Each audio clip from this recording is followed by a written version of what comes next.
नमस्कार and welcome back to my own channel जिसका नाम है your own lovely healer Saisha's channel. So आज का जो टॉपिक होने वाला है वो वही उसी तरीके से मैं टॉपिक को रखूँगी जैसे जो एस्ट्रोलॉजी के जो टॉपिक्स हैं, जो हमारा मॉर्निंग योगा रूटीन है, डेफिनेटली वो कंटिन्यू रहेगा। बट अभी जिसके बारे में बात करने जा रही हूँ, बिकॉज इंस्टाग्राम पे भी मैंने थोड़े बहुत रील्स बनाए थे इस चीज़ के ऊपर।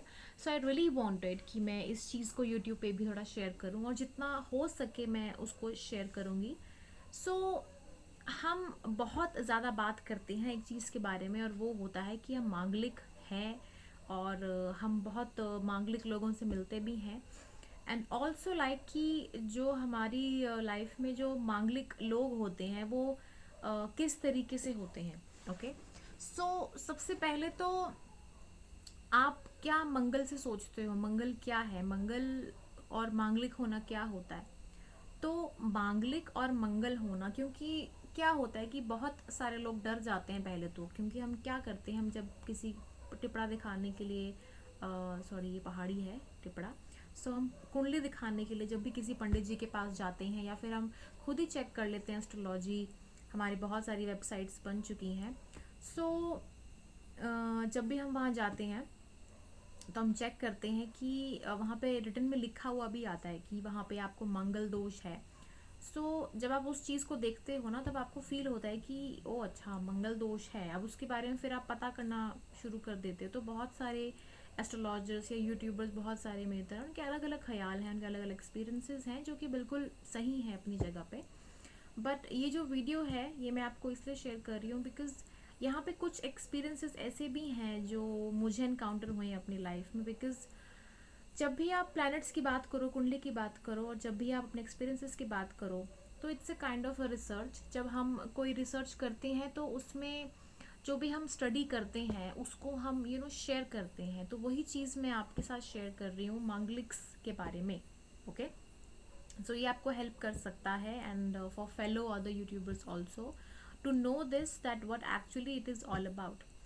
सो सबसे पहले तो बेसिक कॉन्सेप्ट आपको बता देती हूँ अगर आपको पता नहीं है तो। अगर जैसे वही कंटिन्यू करते हैं टॉपिक कि जब आप मांगलिक हो, अगर आपको पता चलता है कि मंगल दोष लगा है आपको, तो इसका मतलब ये है कि आपका जो कुंडली है उसमें ट्वेल्थ में, फर्स्ट में, फोर्थ में, सेवेंथ में और एट्थ हाउस में, यानी कि इस तरीके से, ठीक है। एम यानी कि मंगल या म बैठा हुआ है, कुजा, कुजा भी बोलते हैं मंगल को। तो मंगल वहाँ अगर बैठा हुआ है तो फिर आप मांगलिक हैं, बहुत स्ट्रॉन्ग चांसेस हैं। 1 से 4 डिग्री का बीच में अगर मंगल होता है तो बहुत स्ट्रॉन्ग माना जाता है, बिकॉज बाल अवस्था वाला प्लेनेट माना जाता है ये। बिकॉज जैसे सपोज करो कि आप राजा हो, ठीक है, जैसे एंशियंट टाइम की हम बात कर लेते हैं। If you are a king, जैसे मान लो, ठीक है, तो किंग का मेन काम होता है ऑर्डर देना। ओके, तो जब वो ऑर्डर देता है तो किसको ऑर्डर देता है, सैनिकों को ऑर्डर देता है, सेनापति के थ्रू ही देता है। चलो सेनापति को भी आप मान सकते हो। तो उनका क्या होता है कि उन्होंने ऑर्डर दे दिया है एंड देन मंगल को वो फॉलो करना है। मंगल सेनापति को ही कहते हैं हम, इन द सेंस कि आपने उस चीज को फॉलो करना है, आपको बस चीज करनी है। जैसे बच्चे का काम होता है कि बच्चे को ये चीज चाहिए तो चाहिए, तो उसी तरीके से मंगल का काम होता है आपकी लाइफ में कि आपने कोई इच्छा है आपकी, अगर आपको कोई चीज चाहिए जिसके लिए आपने दृढ़ संकल्प या निश्चय कर लिया है, या जिस चीज के लिए आप आए हैं, वो भी सबसे बड़ा फैक्टर है कि इस धरती पे आप किस चीज के लिए आए हो। तो जिस चीज़ के लिए आप आए हो, तो आप उस चीज़ को कैसे और किस तरीके से ग्रहण करते हो, उसको पाना चाहते हो, तो वो सारा का सारा मंगल के ऊपर आता है। अब मंगल यहाँ पे दूषित है, अगर कहीं ना कहीं से अफ्लिक्टेड है, तो यहाँ पे थोड़ा नेगेटिविटी के हिसाब से काम होगा। अगर अच्छे प्लैनेट्स की नज़र है तो फिर अच्छे हिसाब से, अगर अच्छी जगह पे बैठा है तो अच्छा होगा, बुरा तो थोड़ा सा एग्रेसिवनेस ज़्यादा होगी। तो जैसे मैंने आपको बताया, ये वाला जो एरिया में अगर मंगल इस जोन में बैठा है, तो यहाँ पे अगर जैसे सपोज करूँ कि ट्वेल्थ में मंगल चला जाता है, तो ट्वेल्थ में मंगल को थोड़ा सा ऐसे माना जाता था पहले के टाइम पे कि जो इंसान है वो तो अपने घर छोड़ छाड़ के बाद चला जाएगा, मतलब दूर दराज कहीं फॉरेन में, उसको कोई फर्क नहीं पड़ता है। मतलब घर छोड़ के चला गया या देश निकाला टाइप का जैसे होता है, या तो फिर जेल यात्रा या कुछ, क्योंकि मंगल काल पुरुष के हिसाब से फर्स्ट हाउस का मालिक होता है, और उसका मतलब यही होता है कि आपका फर्स्ट हाउस यानी कि आप स्वयं, यानी आप खुद कहीं दूर चले गए हो, यानी 12th हाउस में। लेकिन आज के टाइम पे तो एयरप्लेन है, जहाज है, सब कुछ है, तो कोई प्रॉब्लम नहीं आने जाने में। अब तो बहुत ज़्यादा एक बड़ी बात होगी ये। सो अब के टाइम पे तो ये बहुत ही सिंपल सी बात है कि अगर आप जा रहे हो, एक तरीके का एक गर्व महसूस होता है लोगों को कि 12th में चला गया है मंगल, तो बहुत यूनिक बात है। और जिनको जाना है तो उनका मंगल अगर वहाँ बैठा है तो बहुत स्ट्रॉन्ग चांसेस है वो मिल जाती है वो चीज़, और अच्छी ही जाती है, और उस टाइम पे आपको निकलना ही पड़ता है। ठीक है। उसी तरीके से अगर हम घर की बात करते हैं तो घर में यानी 4th हाउस को देखा जाता है, तो अगर 4th में, जैसे इसी जोन में अगर 4th में मंगल बैठा होता है, तो उसमें क्या होता है कि आपका घर में ही इश्यूज ऐसे रहते हैं, कुछ ना कुछ ट्रबल्स रहती हैं आपको लैंड से, आपके घर से, कि आपको घर ही छोड़ना पड़ता है, या तो फिर आपका घर में मन नहीं लगता है। ठीक है। उसके अलावा कुछ ना कुछ घर में टर्मोइल्स भी रहते हैं, आपकी मदर से इश्यूज हो सकते हैं, मदर से रिलेटेड कुछ ना कुछ हो सकता है, बीमार हो सकता है कोई ना कोई, डिपेंड करता है कि मंगल कहाँ बैठा है, या मंगल वहीं है तो फिर ज़्यादा कुछ हो सकती हैं प्रॉब्लम्स। ठीक है। बट आपकी स्टार्टिंग ऑफ द एज में, एंड इट ऑल्सो डिपेंड्स कि स्ट्रॉन्ग कितना आपका मंगल बैठा हुआ है। अब अगर मंगल जैसे सपोज करो कि आपके फर्स्ट हाउस में बैठा हो, तो फर्स्ट हाउस में बैठने का मतलब होता है आपका खुद का सेल्फ। अगर आप खुद हो वहाँ पे, आपका मंगल बैठा है, सबसे पहले तो आप में कॉन्फिडेंस, आत्मविश्वास तो भरपूर होगा, मोटिवेशनल स्पिरिट, कोई भी चीज़ करना है तो किस तरीके से करना है। फर्स्ट हाउस में कोई भी प्लैनेट जाता है, कोई भी, तो उसमें आप, जैसे होता है ना कि मन लगाकर हमेशा जैसे अगर केतु भी वहाँ बैठा होता है, तो वहाँ पे नज़र कहाँ पे है कौन से प्लैनेट की, वो प्लैनेट घर किसका है, वो कहाँ बैठा है, वो डिपेंड करता है। छाया ग्रह के लिए अलग सिस्टम चलता है, बट अगर हम देखें मंगल वहाँ बैठा हुआ है तो बहुत निष्ठावान जो इंसान होता है, लेकिन जैसे होता है ना प्राइडफुल भी माना जाता है, गुस्सा बहुत स्ट्रॉन्ग आता है उसको। ठीक है।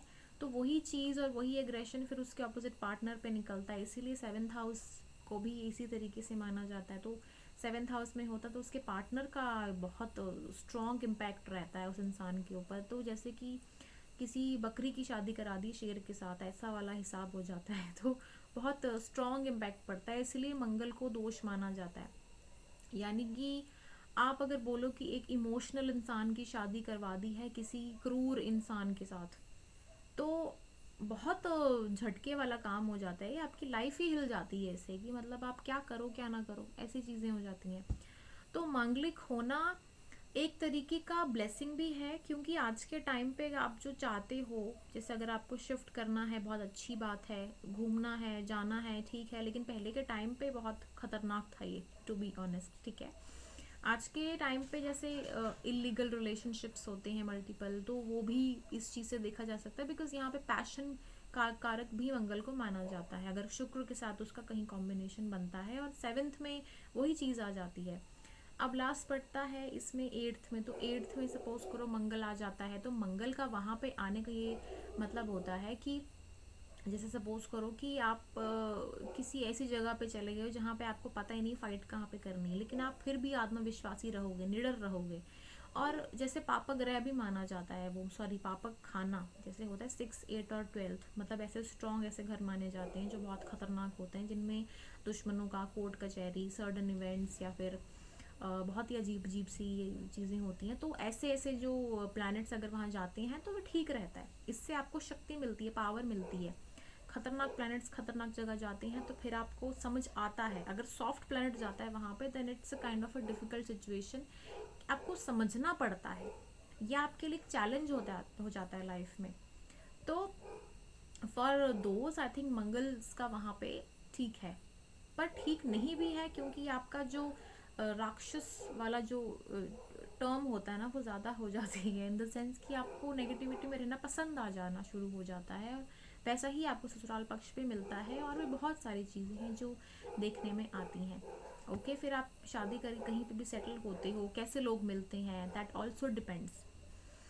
सो मंगल होना और मांगलिक होना है तो सेम ही चीज़। एक होता है मंगल आपका भारी है, ठीक है, आप मांगलिक हो, और एक मंगल आपका स्ट्रांग है। जैसे सपोज करो अगर मंगल आपकी राशि भी है मेष राशि वालों का, और एक होता है आपका स्कॉर्पियो राशि वालों का, ये दोनों भी मंगल की ही राशियां होती हैं। इसका मतलब ये नहीं कि वो मांगलिक होंगे। उनका ये मतलब होता है कि इन राशियों में strong chances, strong capability, head strong power बहुत स्ट्रॉन्ग होती है। इनको इंटेलिजेंस पावर, प्राइडफुलनेस और चीज़ों को अंडरस्टैंड करने की शक्ति, मैनिफेस्टेशन पावर, कैसे पावरफुल सिचुएशन में रहना है, कैसे अपने आप को मोटिवेटेड रखना है, ये सारी चीज़ें इन मंगल से रिलेटेड जो ग्रह होते हैं ना उनको बहुत स्ट्रांग होती है, और अफेक्ट 10th हाउस को भी करती हैं, बिकॉज वहाँ पे एग्जॉल्टेड होता है मंगल आपका। ठीक है, तो 10th हाउस भी बहुत स्ट्रांग वहाँ पे पकड़ बना के रखता है। और डेबिलिटेशन में डेफिनेटली ऑपोजिट फोर्थ आएगा, तो फोर्थ में बहुत अफेक्ट पड़ेगा, बट 10th में बहुत स्ट्रांग आएगा। लेकिन वहाँ पे सैटर्न का घर का होने का वजह से क्या होता है ना कि आपको सफलता ये सब कुछ मिलता तो है, साथ ही साथ स्ट्रगल भी मिलता है। तो these kind of things affect in your life. आपको इजीली हर चीज़ नहीं मिलती। एक्सॉल्टेशन का मतलब ये नहीं कि आपको हर चीज़ इजीली मिल जाएगी, मिल जाएगी, मिलेगी, वो गारंटी लिखा होता है कि आपको मिलेगी, बट कैसे मिलेगी? You have to struggle a lot. एक स्ट्रगल आपकी लाइफ में होगा तभी आपको वो चीज़ मिलेगी। ओके, सो मंगल के होना बहुत आपके लाइफ में बेनिफिट है, क्योंकि इसमें क्या होता है ना कि आपको टाइम टू टाइम बूस्ट मिलता रहता है। मतलब जिनका मंगल बहुत अच्छा होता है ना, वो जो इंसान होता है ना, वो इंसान ना वेल नहीं बैठ सकता। मतलब ऐसे बैठा रहे नहीं, ऐसा नहीं होता है। उसको कुछ ना कुछ करते रहना ही होता है। मतलब दिमाग चलता रहता है, दौड़ता रहता है, कुछ क्रिएटिव एलिमेंट्स खोजता रहता है। तो लेकिन सबसे स्ट्रांग जो प्लेसमेंट होती है ना, वो मैं ये कहूँगी कि मांगलिक्स की ही होती है। जैसे हम मांगलिक के बारे में बात कर रहे हैं, तो मांगलिक होना एक तरीके का ठीक ही सिचुएशन है। इसमें आपका कॉन्फिडेंस लेवल हाई होता है आपका मोटिवेशनल लेवल हाई होता है, आप बहुत ज़्यादा, आप में जो सेक्सुअल ड्राइव्स होते हैं वो हाई होते हैं। इसीलिए कहते हैं कि मांगलिक और मंगलिक की शादी होना ज़रूरी होता है। अब मंगलिक मंगलिक की शादी होना ज़रूरी क्यों भी हो सकता है, वो इसलिए होता है क्योंकि अगर आप दोनों की सेक्सुअल ड्राइव्स हाई होती हैं तो फिर आप बहुत इजीली एक दूसरे को कंप्लीट कर सकते हो। अगर एक लेस होता है देन इट्स अ प्रॉब्लम। अब सपोज करो कि अगर आपकी शादी नॉन मांगलिक से हो जाती है, तो इससे क्या होता है ना कि जब आपका चीज़ें ही कंप्लीट नहीं होती हैं, पूरी नहीं होती हैं, तो इससे प्रॉब्लम्स आपकी लाइफ में ऑटोमेटिकली शुरू हो जाती हैं। इससे क्या होता है ना, आपका मन नहीं लगता है, आपका गुस्सा बढ़ जाता है, अशांति रहती है। योगा मेडिटेशन आप कब तक करोगे जब तक आपका जो नेचुरल चीज़ है उसकी कंप्लीशन नहीं हो जाती है। तो इसीलिए वो कहते हैं कि मांगलिक से ना हो तो एक्सीडेंट्स हो जाते हैं या बहुत सारी चीज़ें लग जाती हैं, क्योंकि आपका मन ही कंट्रोल में नहीं होता है। वो जो आपका मन है वो ही बेकाबू होता है, वो भी चीज़ें सेटल नहीं होती हैं। ठीक है, यहाँ पे मैं कहना चाहती हूँ कि मांगलिक नॉन मांगलिक्स का अगर एक साथ नहीं भी होता है, तो मंगल जो ग्रह होता है ना उसके रिलेटेड किसी के साथ अगर आपकी मैरिज हो भी जाती है ना, देन वहाँ पे भी सिचुएशन ठीक हो जाती है, वो रह जाता है वो सिचुएशन की ऐसी। यहाँ पे आपका सिस्टम परफेक्ट मैच कर जाएगा। ओके, एंड उसके अलावा अगर मैं बोलूँ इसके बारे में कि मांगलिक से आपकी लाइफ में कितना इफेक्ट पड़ता है, तो आपकी लाइफ में इफेक्ट इसलिए पड़ता है ज़्यादा बिकॉज ये लोग, जैसे मैंने कहा, कॉन्फिडेंस लेवल में महारत होती है हासिल इनको। इनको ना जो जुनून होता है चीज़ों को हासिल करने का, ये फेमस हो जाते हैं बहुत जल्दी, क्योंकि इनको पता है कि फेमस कैसे होना है, इनको पता है कि चीज़ें चाहिए उनको। बहुत सारे जो लोग होते हैं, बहुत सारे लोगों का हमें लगता है कि बहुत ईगोइस्टिक होते हैं, एरोगेंट होते हैं, क्योंकि लेवल ऑफ एग्रेशन बहुत स्ट्रांग होता है, लेवल ऑफ दिल से ये बहुत ज़्यादा कुछ तो बहुत ही इमोशनली अग्रेसिव होते हैं। और कुछ लोग बहुत ज़्यादा अपने इमोशंस को गुस्से में तब्दील करना जानते हैं और कर देते हैं, बिकॉज इनका ईगो और एटीट्यूड इतना ज़्यादा हाई हो जाता है। अगर सपोज करो कि उत्तराषाढ़ में चला जाए नक्षत्र में अगर मंगल कहीं, तो उस नक्षत्र के हिसाब से फिर उनका जो एक वे होता है ना टॉक करने का, वो बहुत ही लीडर वाला हो जाता है। सन जैसे सूर्य जैसे तेज होता है उस तरीके से वो बात करते हैं। सो अपने आप को इमोशंस को शो नहीं करते हैं, एंड दे प्रिटेंड लाइक कि यस, जैसे मर्द को दर्द नहीं होता है वैसा वाला जो एटीट्यूड होता है वो शो करने लग पड़ते हैं। सो मांगलिक्स का इतना वो चीज़ है। यहाँ पे मैं ये कहूँगी कि मांगलिक्स मांगलिक्स शादी करें तो बेहतर है, क्योंकि वो एक प्रॉपर जो चीज़ है वो बन जाती है कि यस आपको वो जो लेवल ऑफ सेटिस्फेक्शन वो मिल जाता है। लेकिन जब आप मांगलिक नहीं हो अगर, और मांगलिक एक है, तो आपको ढूंढना पड़ना चाहिए कि या तो फिर अगर 10th में भी हो तब भी बन जाएगी बात अगर मंगल है, क्योंकि एग्जॉल्टेशन में है। ठीक है, क्योंकि एग्जॉल्टेशन में जब चीज़ होती है तो वो भी हाई लेवल पे ही होती है। और फिर अगर मंगल आपका मंगल राशि के हो, मंगल राशि यानी स्कॉर्पियो और एरीज, देन आपकी बात बहुत स्ट्रांग बन जाती है। वहाँ पे आपका क्या होता है ना कि वहाँ पे जो मेंटल लेवल होता है मैच कर जाता है मांगलिक्स के साथ जो मेन होते हैं। तो वहाँ पे अंडरस्टैंडिंग लेवल बैठ जाती है, क्योंकि मैंने जैसे कहा कि इंटेलिजेंस लेवल बहुत होता है, तो वहाँ पे बैठ जाता है। तो जब वो चीज़ बैठ जाती है, आपको पकड़ में आ जाती, क्रैक हो जाती है वो चीज़, तो फिर आगे वो रिश्ता निभना ईजी हो जाता है। उसी तरीके से आपके अगर बहन भाई या रिश्तेदारों में कोई मांगलिक मांगलिक नहीं भी है लेकिन इन राशियों में से हैं, देन वो चीज़ मैच हो जाती है, देन आपकी बनना शुरू हो जाती है। मांगलिक्स का एक और देखा है मैंने कि फेमस या फिर आत्मनिर्भर, आत्म बहुत सारी आत्म आत्म है, सेल्फ में रहते हैं ये। सो ये अच्छी बात है एक्चुअली। आपके लिए, अपने लिए काम कर रहे हो, खुद के लिए आप बहुत सारा अपना स्पेस क्रिएट कर रहे हो, दूसरों के लिए भी आप कर ही रहे हो अगर अपने लिए कर रहे हो तो, क्योंकि you are setting an example to society. So it's a good thing मंगल्स अगर ऐसे हैं तो। और मांगलिक्स का जैसे मैंने कहा कि फेमस वगैरह होने के साथ साथ ये लोग इमोशनल भी बहुत ज़्यादा होते हैं, क्योंकि जैसे मैंने कहा है कि जितना एक्सेस ऑफ इमोशंस होता है ना, उतना ही दूसरा इमोशंस भी उतने ही डाउन हो जाते हैं। लेकिन जब वो निकलते हैं तो बहुत स्ट्रांग निकलते हैं, एक बार में ही निकलते हैं। तो ये लोग एक्सट्रीम में हो जाते हैं, बहुत गुस्सैल और बहुत ज़्यादा रोंदू। ओके, सो इनका ये भी सिस्टम होता है। पर इन लोगों को परखने की बहुत शक्ति होती है, इनको अंडरस्टैंडिंग लेवल बहुत स्ट्रांग होता है। पर इनका ये होता है कि कभी कभी इनको लोग मिस जज कर देते हैं कि यार ये लोग शायद खराब ही हैं, इन लोगों को शायद अकल नहीं है, बात करने की नहीं है, एंड इनकी तो इनके साथ ही निभेगी, ऐसे ही होते हैं ये लोग। बट इनका अंडरस्टैंडिंग लेवल उन लोगों के साथ है और अपने काम पे ही जाए तो बेहतर है। तो मांगलिक लोगों का सबसे बड़ा जो एक रेमेडी बताऊं अगर आपकी शादी नहीं हुई है, तो ये है कि नंबर 1 आप योगा करो, meditation, yoga it's best for you. Okay, number 2 अपना ध्यान अपने बिजनेस पे, अपने काम पे लगाओ, पूरा का पूरा जो चीज़ है एक ही में डाइवर्ट करो।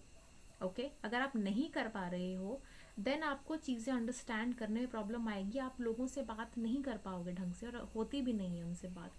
ये लोग करते हैं तो बहुत ज़्यादा करते हैं और इस ढंग से करते हैं कि ये सोसाइटी में थोड़े से कभी कभी नापसंद किए जाते हैं, या तो पसंद सेंस की एरोगेंस बहुत ज़्यादा हो जाती है, इनको दिख जाती है। और इस टाइप का कि ये तो हीरो बनता है या फेमस है, पता नहीं क्या समझता है अपने आप को, ऐसी सिचुएशन आ जाती है।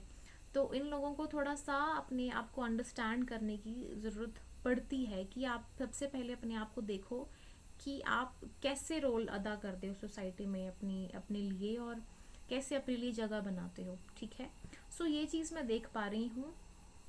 और क्रिएटिव डेफिनेटली ये होते हैं और इनको पता होता है कि चीज़ें कैसे सेटल करनी है। बट येस, सोसाइटी जैसे है, लोगों के साथ कैसे तालमेल बिठाना है, they don't know very well. कुछ लोग अगर उनको जैसे होता है दशा वगैरह अगर अच्छी चल रही है देन इट्स गुड, अदरवाइज थोड़ा प्रॉब्लमेटिक है। बट इसका जो मेन चीज़ है मैं आपको बताऊं, जैसे मैंने रेमेडीज बता दी हैं, तो इनका मेन चीज़ ये है कि आ, जो मांगलिक लोग होते हैं उनका आफ्टर एज ऑफ 28, क्योंकि मंगल जो होता है ना वो कम होना शुरू हो जाता है उसका असर। ठीक है, तो जब मंगल का असर जब कम होना शुरू हो जाता है तो ऑटोमेटिकली आपकी प्रॉब्लम्स भी रिड्यूस होना शुरू हो जाती हैं। तो जब रिड्यूस ऑटोमेटिकली होंगी ही तो फिर आगे कोई दिक्कत नहीं आएगी। सो आपका, sorry for the noise guys, बहुत ज़ोर से आवाज़ आती है बिकॉज ये एरिया ही इको वाला एरिया है, इकोज बहुत ज़्यादा स्ट्रॉन्ग आती हैं यहाँ पे। सो तो ये था मंगल्स के ऊपर, मंगलिक के ऊपर थोड़ा बहुत जैसे मैंने बताया है। आफ्टर एज 28 यहाँ पे मंगल जो है मैच्योर होना शुरू हो जाता है। और जैसे हम कहते हैं कि जब मैच्योरिटी आती है आपके लाइफ में तो ऑटोमेटिकली आपको चीज़ें अंडरस्टैंड हो जाती हैं। I know 28 is bit like, पर बाकी कुछ कुछ एजेस तो 42 तक रहती हैं, तो आई थिंक मंगल थोड़ा सा नज़दीक है। So spare for Mangal for that. Okay, बाकी आई थिंक कुछ कुछ जो मुझे लगता था कि मुझे आपको बताने की ज़रूरत है कि आप इन लोगों को मिसअंडरस्टैंड ना करें। इन लोगों का नेचर स्वभाव ऐसा ही होता है। इन लोगों को इसी तरीके से रहने की आदत है, इसी तरीके से अपनी लाइफ को जीने की आदत है। और इन नहीं समझ आता है किस तरीके से अपने आप को अंडरस्टैंड करवाएं सोसाइटी को। बट इट जस्ट कि अगर इनको दोष है एक तरीके से, तो ये इनके लिए एक सीख है लाइफ में अपने आप को किस तरीके से सोसाइटी में प्रेजेंट करने की। उसके ऊपर भी हम टॉपिक लेके आएंगे कभी लाइफ में कि यही चीज़ इन लोगों को ही क्यों मिलती है। Okay, so that's it guys. अगर आपको मेरा वीडियो पसंद आया हो तो इसको लाइक कीजिए और मेरे चैनल को सब्सक्राइब करना ना भूलें। Do share it and lots of love and special blessings for you all, and hello Manglix and all the best. Thank you.